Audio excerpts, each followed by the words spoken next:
Hello, hello, hello, and welcome back to another episode of Kicking It with KeKe, Life, Love, and all that other shit. I am your host, author KeKe Chanel.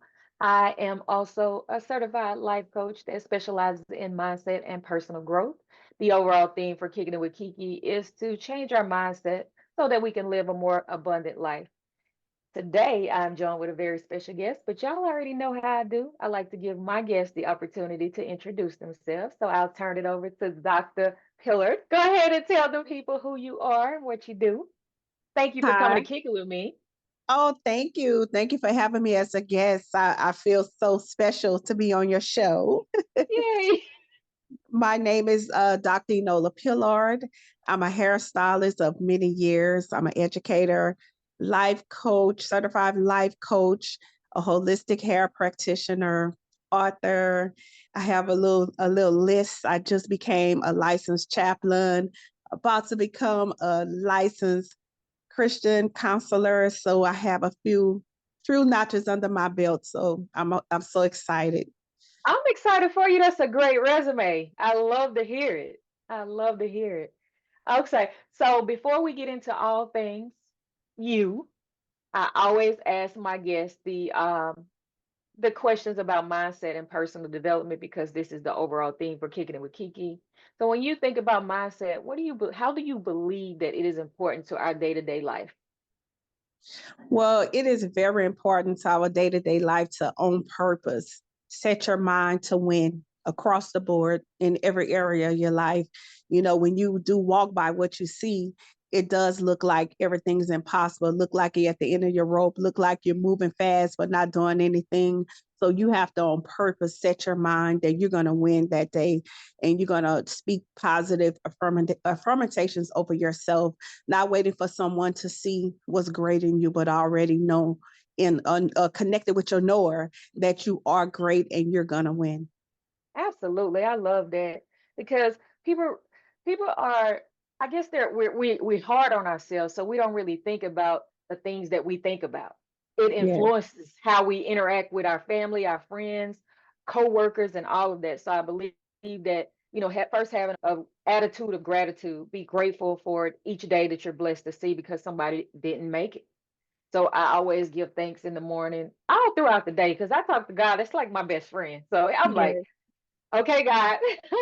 And then he never steers me wrong. And I'm a woman of faith. I know you are too. And I don't try to hide it. I'm not ashamed of it or anything like that. So if you're listening and that is not who you are, you may want to tune out or just listen in. We might say something that sparks something that resonates within you. So thank you guys for tuning in. Uh, Personal development, that is another thing. And I believe that mindset and personal development go hand in hand, although they can be a little different. Because I've had guests on the show that didn't believe in a certain thing, but they believed in something else. So, as for you, with all the hats that you wear and the things that you do, how important is having that personal development for you? You have to know for yourself. And I can't tell you, you may see the titles, you may see me today, but when I tell you, it took time for me to get here, and it took time for a strong will. It's important to read, to really get to know yourself, not basing yourself on your circumstance or what you have, what you don't have, what you didn't accomplish, just who you are, connecting with yourself and what your purpose and plan that's set before you. And once you connect with that, everything is going to fall in place. Will every day be easy? No, it will not. But whenever you set your mind that this is something you're going to do for you, self love, self care, to go get what's meant for you with your name on it, it's something in the inside that won't let you stop. It's like you build an appetite and it just keep going. And you get over one hurdle, achieve something else, then you're ready for something else. And then there's people that's watching. So Yeah, lives are being changed as well as your life being changed. There's someone that wants to see hope, and there's some that they won't believe until they see it. So once they see you when you should have gave up, you could have gave up, but you still kept pressing, somehow it encourages other people. absolutely. And that brings us to our topic today. We're talking about adjusting your crown because we are in Women's History Month, and I know that you do a lot of things to empower women. So we're going to talk about that a little bit. When you hear the thing, and I know you have a book called Adjusting Your Crown, the Entrepreneur's Prayer Book. How did you come up with that title? Well, I had to experience it for myself. I never, actually, I'm a dreamer. Something getting to know me or hearing this broadcast, you may hear me say, I have had a dream. And I had a dream of, I saw a silhouette of someone at the end of a road. And I was like, God, well, who is that? He said, that's you. It's a side of you that you haven't been introduced yet. He said, as you get closer to her, you're going to know her and you're going to love her. And so when I took that step, on that road, I realized that I have a crown. It's my crown. It's something that no man could give me nor take away. Through my test trials and triumphs and hard times, it's nothing that took away my crown. It was just times I had to adjust it, like pressing the reset button. So that's what gave me my title and even the title of some chapters in the book about adjusting your crown, because it takes time to get used to know that you have a crown. And when life tells you, you don't have this, you don't have that, you're not enough, then there's something that you need to identify your crown. And when tests and trials come, just remembering you can't take it away. So for me, even me, I was like, okay, I got this revelation, but how do I keep this? So that's what even gave me titles that's written in my book called Adjusting Your Crown. I love that. I love that because we need more positive women like collaborations because we always pitted against each other and that women don't know how to get along and things like that. And I'm gonna tell y'all, stop believing that because the right women that will come into your life and you will be able to get along and love on each other and have that strong support system. Stop letting a society tell you that women are supposed to be at each other's throats and stuff like that. And one thing that I can really say that influences that is social media.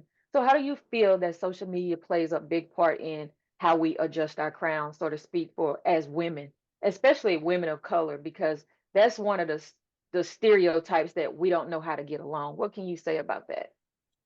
I find that if you look at social media a lot, it's like a comparison spirit comes upon you. You see the glam, you see the hair, you see the body shapes, you see the fame, the fortune, TV, lights, camera, you see that, but is that real? And you Right. you have a tendency to compare yourself, and even if it is real, if it isn't real, some have it's like a pattern of comparing yourself and thinking, oh, could I have that? And that's not me. But you have to do the opposite effect to know what's done for others can also be done for you. But Mhm. you are one of a kind. It's Mhm. only one footprint, one handprint. You are one of a kind. Yes, you can use those things to motivate you and to encourage you to see what's possible, but you got to stay in your own lane and find out what's in you.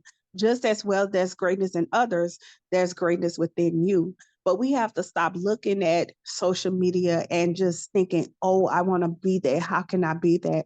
But what you don't know, you may see the glory, but you don't know the story. You don't know what that person went through. Many, I know even for myself, a lot of things that I'm doing now is because it's something I went through and there was compassion and how I needed it.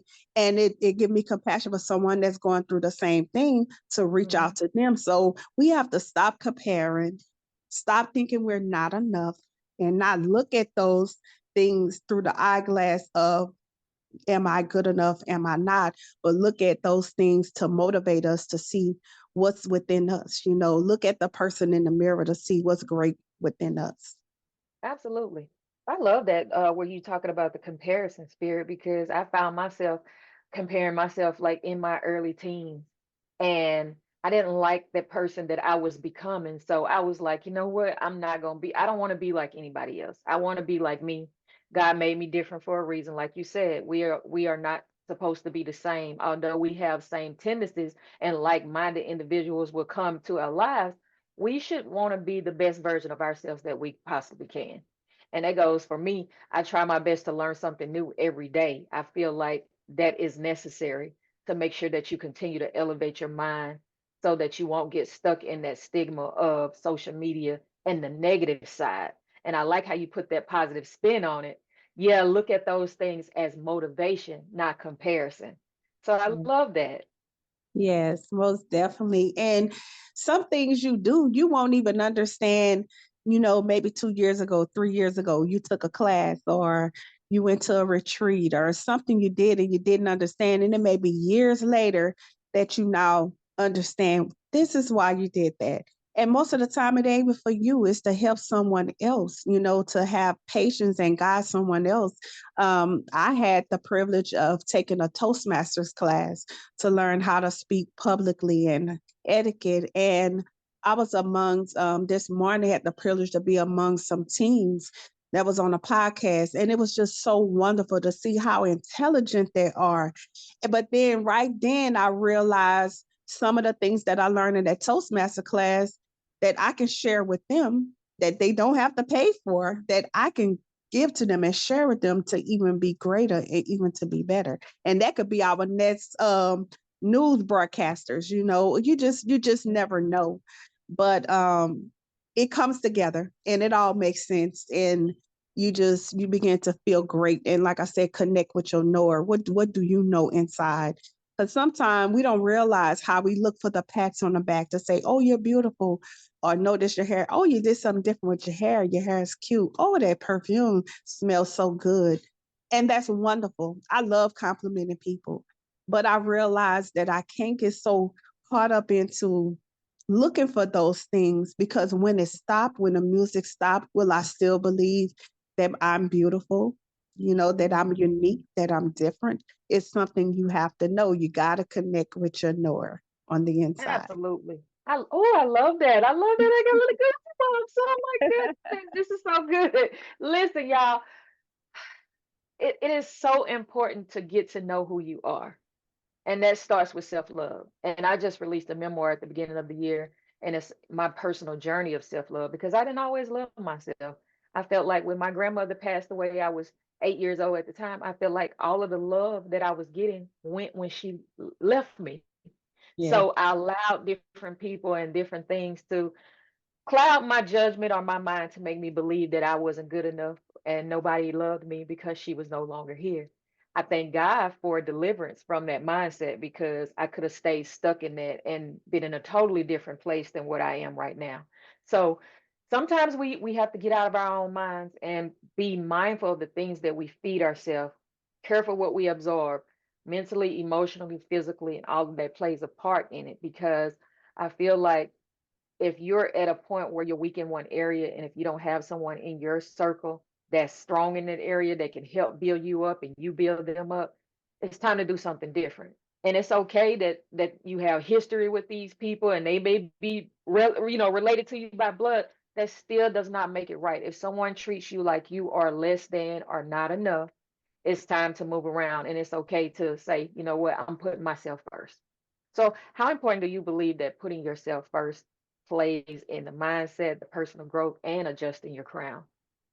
Oh, it is so important. Do you know, a couple years ago, I didn't realize that I didn't really have that self-love.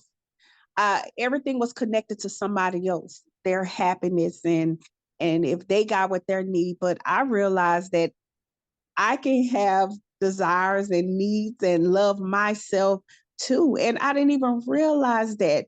If anyone, not that you owe anyone an explanation, but if someone would have asked me, are you happy? I would have been like, well, my kid's happy. My mom happy. It was always something else. But it's like, no, I had to be happy. Learn how to love myself. And when I tell you, it just took some things on purpose, and it did not happen overnight because it becomes a habit. It becomes a part of your lifestyle. It's something Mhm. you just mentioned, how you felt about your grandmother. I felt that way about my mom. And Mhm. that's how I became a grief coach, because it was like I didn't want nobody to tell me nothing no different. This is how I feel, and I didn't want nothing else. And do you know that God dealt with me? He said, you're idolizing, you thinking that how your mom loved you, that no one else can love you that way. But he let me know I was idolizing that love. And I had to Mhm. get my eyes back on him. Because in order for her to love me in a way that she did, he had to put that love in him, in her.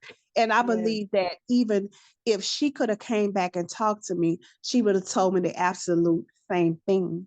And once I got that revelation, then my heart was more open to how I love people. And how important it was how she showed me love, how that I can make that same effect now here in the land of the living. And so it's no other way. And sometimes people hurt you, and sometimes people choose, do they want, they try to choose, do they want your love or not? Because sometimes it's so rare. Very seldom you find someone that's loyal and consistent and committed without any strings attached. So when Yeah. you try to show love, sometimes some people are like, they don't want it, what you want It's too out of good it. to And be it's like, true. Yeah. and it's pure love. It's no other way. Sometimes you're like, you know what? I'm gonna just step back. I'm not gonna say anything. I'm gonna stay in my own world. And even when I try to do that, I'm only hurting myself because it's in my nature to care, to share, to love, to operate Mhm. out of the fruits of the spirit.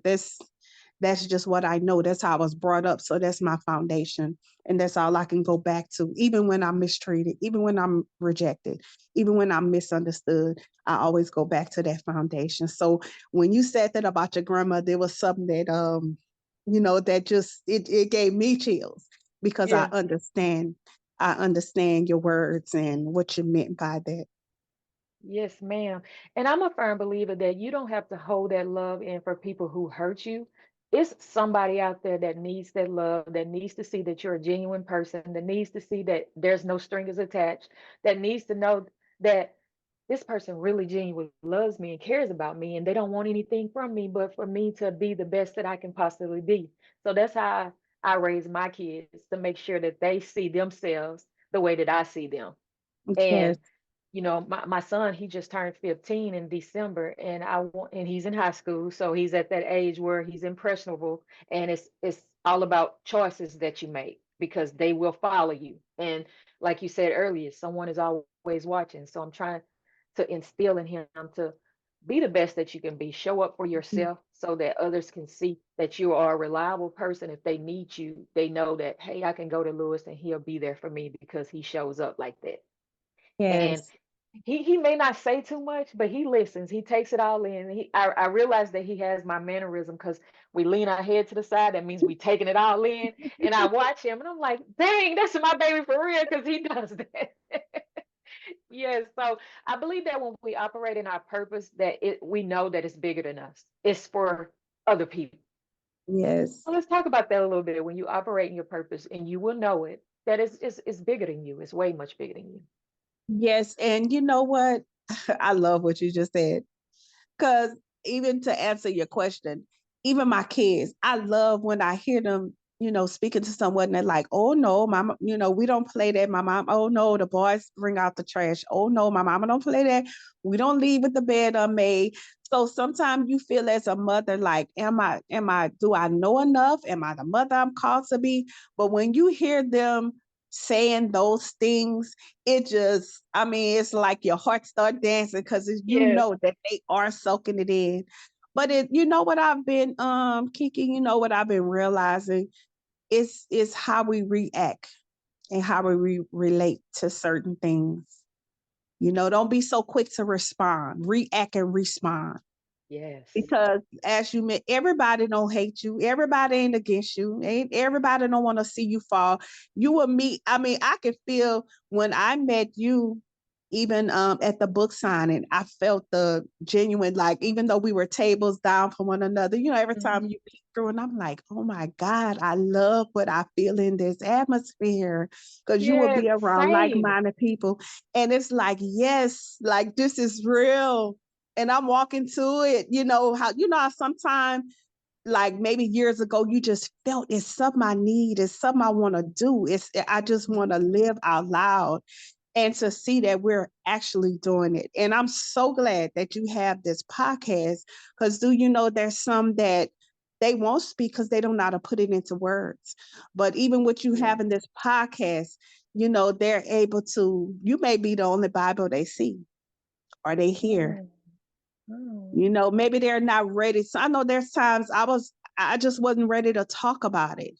I Yeah. can listen, but I can't talk about it. So even you having this podcast is giving life to so many people, you know. So thank you for having this available, that help is here. Help is available. You know, there's knowledge available, you know? Yes. And that's why I do it. I don't care if it reach one or two people. At least I've done what I needed to do, and they can pay it forward. Because Yes. it's not about me. I'm a writer. I was always behind the scenes. And then Hmm. in 2020, we lost our 19-year-old daughter to a car accident.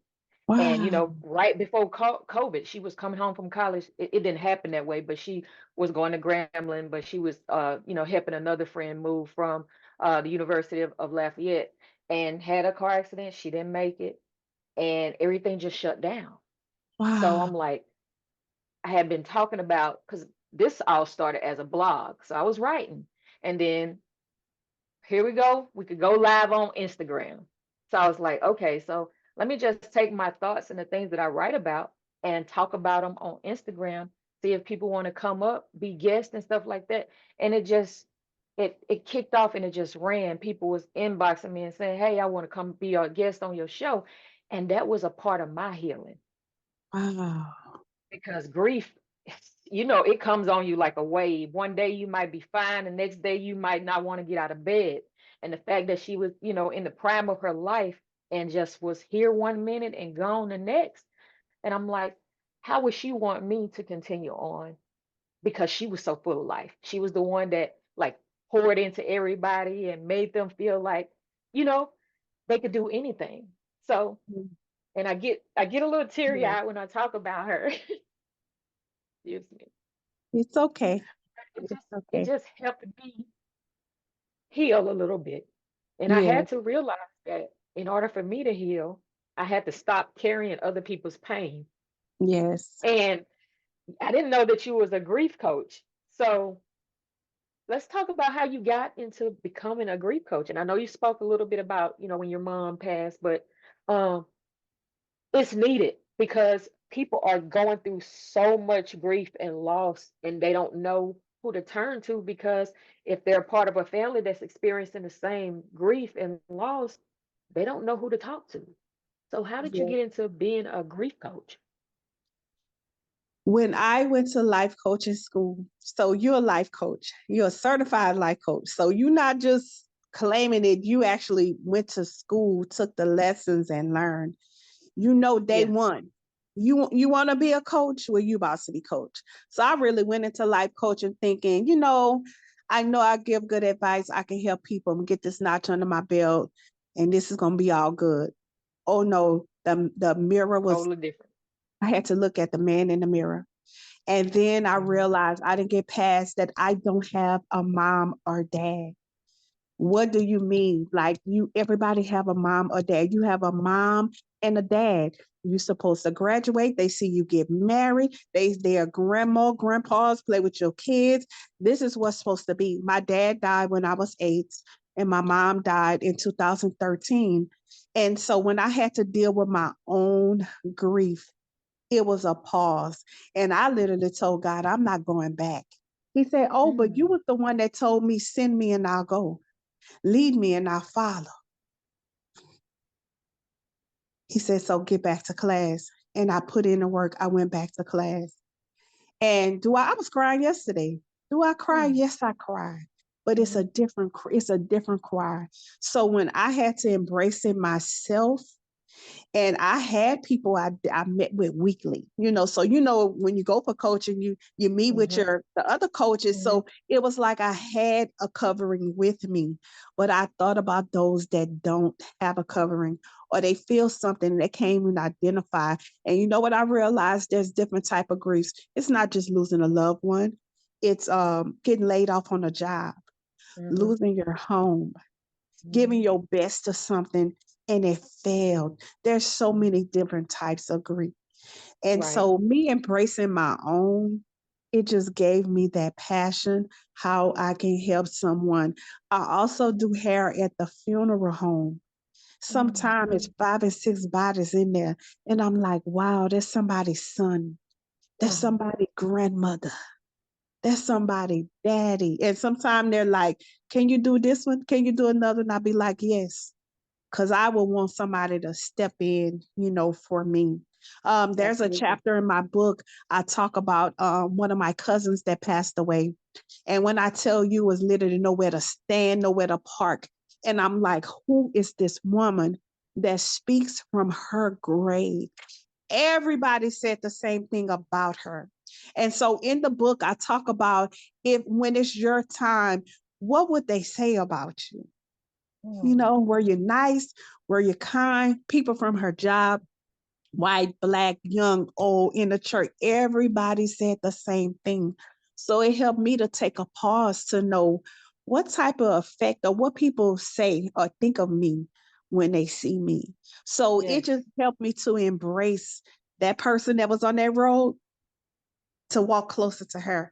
And I didn't even know that if you would ask me, if you would have introduced yourself to me and you would say, "Who tell me about yourself," I would be like, I'm divorced, I'm a single mom, I don't know mom, I don't know dad, I never been to college. I would go to those things. But now ask me now.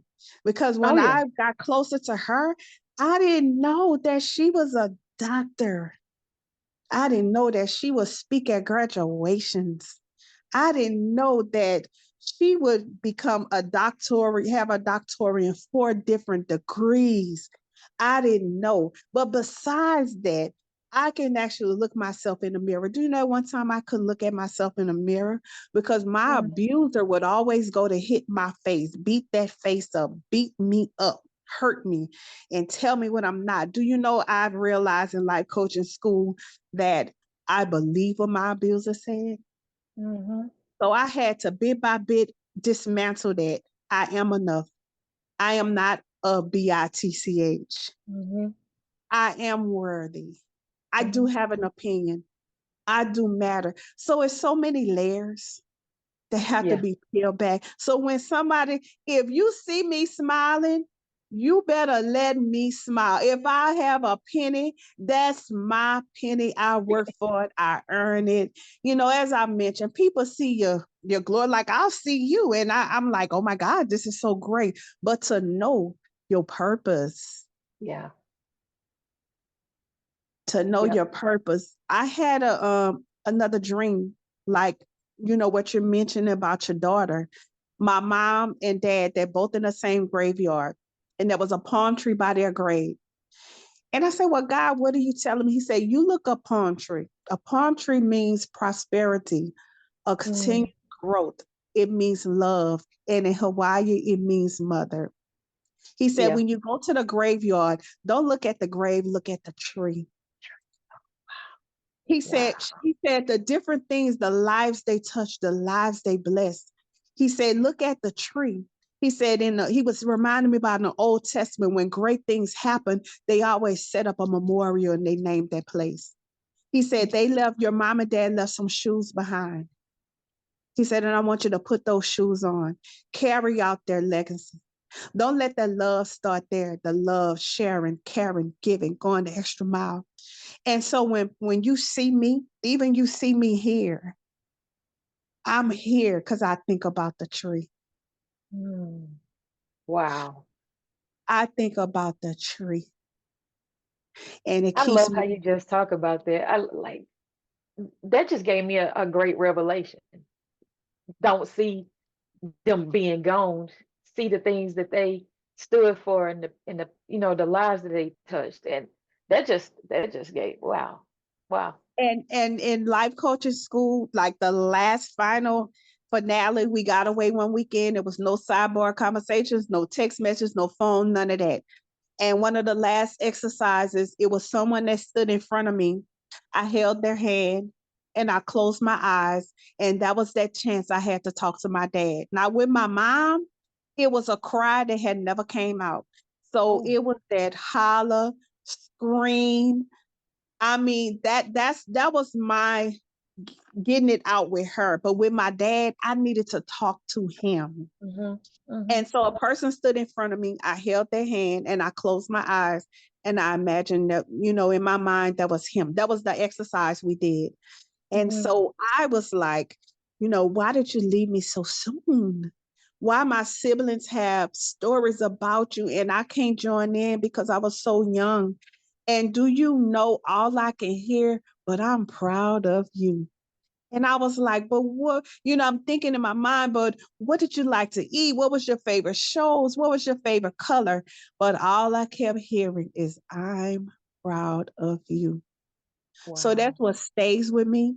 I Hmm. wear it like a charm, Hmm. protected like a precious jewel. That Hmm. even when depression come knocking at my door, even when oppression come and knock at my door, I don't let it in because I hold on that he is proud of me. I love that. That is amazing. I didn't know this episode was gonna go this way, but I'm so glad that it did. Thank you, God. Thank you, God. Yes. So let's talk about your corporation, Ashanti Enterprises. How did that start? Oh, it started with the book. It started with outreach. It started with getting out in the community, speaking at graduations, speaking at classes, speaking at hair shows, and just doing different things. So it had to be named enterprises because I knew it wasn't just one thing. One thing. It wasn't called to just the youth or just women. I was called to a people. So that's why Ashante is actually my middle name, and Okay. enterprises because I knew that it was broad. I knew that God had enlarged my territory. He's still enlarging my territory.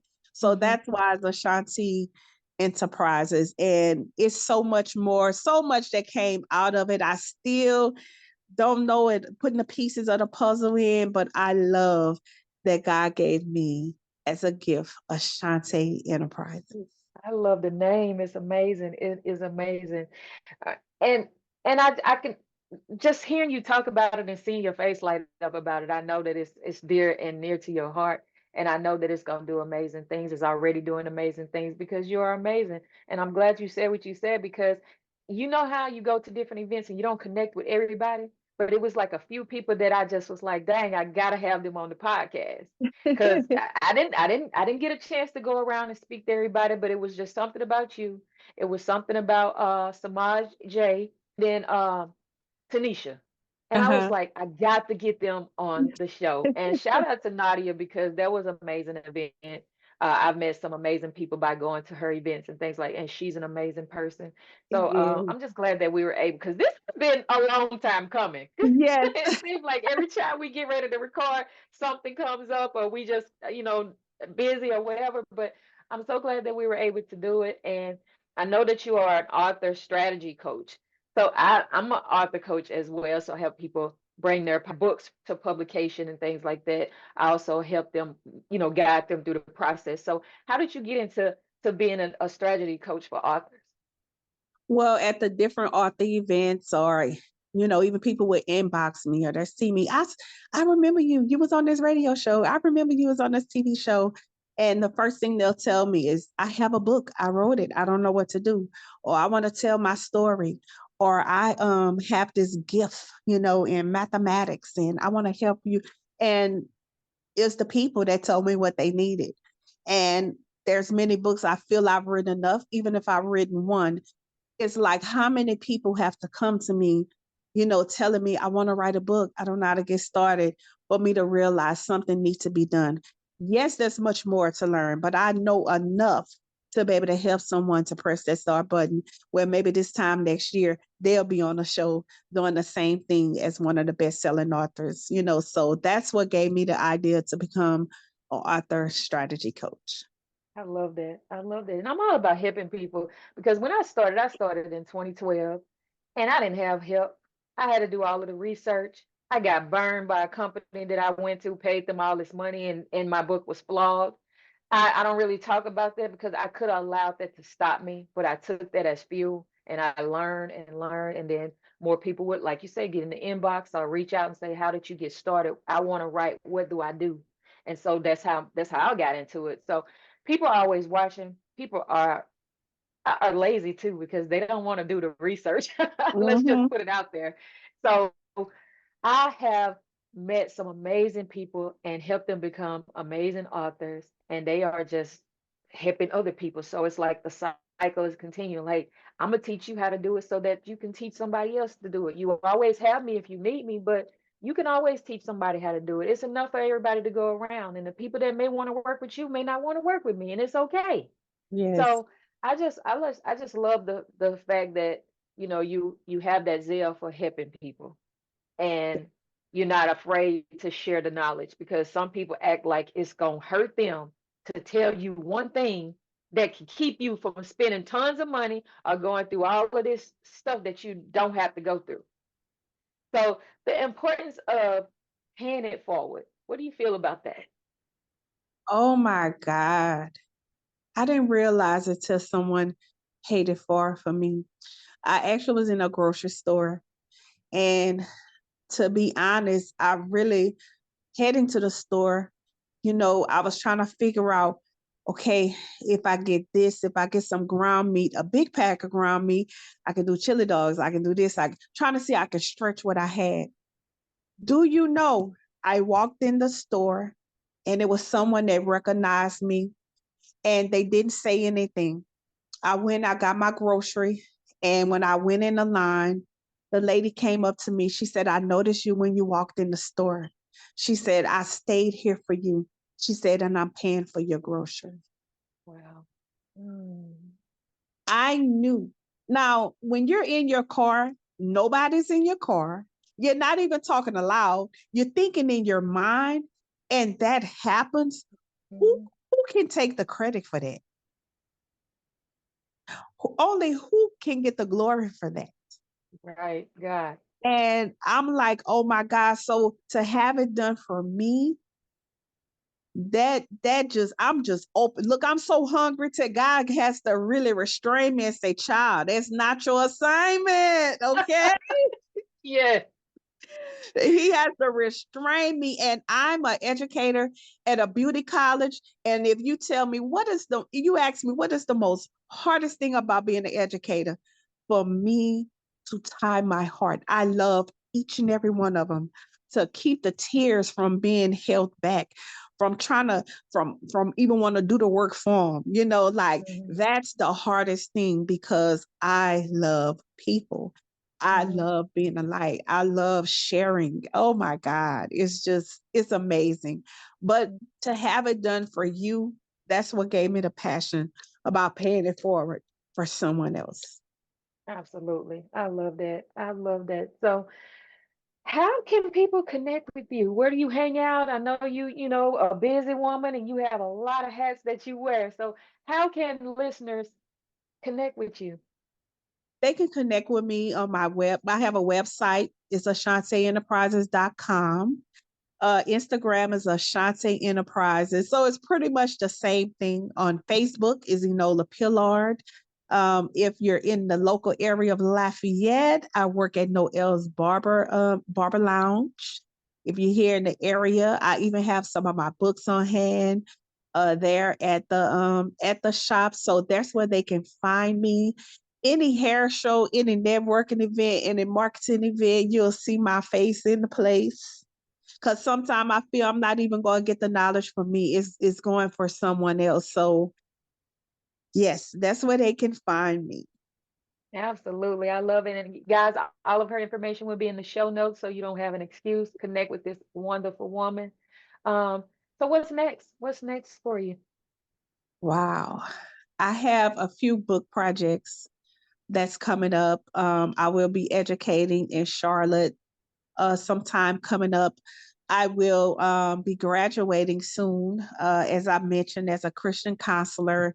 I also will be obtaining my doctoral in leadership and business, and I'll be gaining my doctoral nationally in July. So I have a lot of work that I put in before. You know how they say some quiet moves is the best move. So it's something, Mm-hmm. Mm-hmm. those things you do in secret, how he'll reward you openly.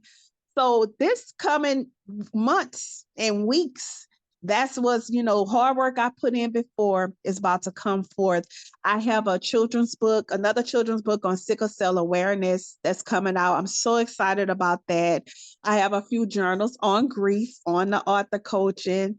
And I just have a lot of few book projects that's coming up, and who knows, because when I tell you daily things are changing. So Yes. I'm just look for the next books. I will have some books coming out, and just taking my role as a leader in the community. So I'm so excited. I'm excited for you. Much continued success. Keep being you. We need more people like you in the world. Your light is radiant. So let it shine on everybody that God puts in your path. So before we get out of here, are there any last words that you would like to give to the listeners today? Well, we just had a good sister to sister conversation. I know there's someone that was listening. It was something that was said.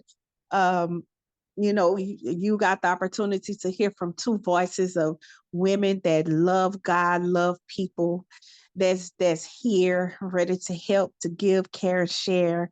So I hope that someone heart was enlightened on today. I hope someone that needed just that little push, that this broadcast gave them the push that they need to keep pressing on, to lean in not to their own understanding, to walk by faith and not walk by sight.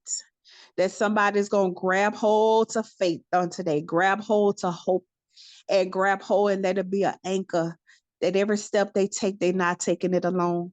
That is others like me and Miss KeKe that's in this world, that's ready that as we move up, we bringing a whole line of people up with us. So thank you so Absolutely. much for having me as a guest. Absolutely. And thank you for coming to kick it with me. And so I like to ask my guests this question, and I've done it since season one, and I'll continue to do it because I just love the question so much. And it's called a personal note. What would your now self tell your younger self about something that we talked about today? Oh, my younger self. Two, it's okay to be different. It's okay to be different. That's what I struggled with. My eyes are a different color. So I got teased. So I Mm, wrote a children's book on bullying. I got teased about my eyes. wow. I was different. I wouldn't know I wasn't going to be a doctor then, Yeah. not a lawyer, not a nurse. And I was embarrassed to say I want to be a hairstylist. And I ran from it for years. I tried the other things, and it was like a beautiful shoe that just didn't fit. And I'm Mm, back. And 30 years later, I'm still a hairstylist. So, what I would say to my younger self and to those that may be, young, coming up, it's okay to be different. Tap into your being different and your greatness, and you'll be amazed at what you will find. absolutely. And guys, with that being said, hey, thank you for listening to another episode of Kicking It with Kiki. I am back every Thursday with a new episode at noon Central Standard Time. Make sure you tap in, like, share. Don't forget to subscribe if you're watching on YouTube. Tell a friend so we can all be friends. Thank you again for coming to Kick It with me, Dr. Pillard. I I'm in awe of you right now. I can't stop smiling because this is like one of my favorite episodes for real. Wow, Because it thank was you. nobody but God. I needed this conversation and didn't know it. So thank you for being here, giving me what I needed today. And I You're pray welcome. that someone that's listening got what they needed as well. So you guys have been listening to another episode of Kicking It with Kiki. Purple hugs. See you next time.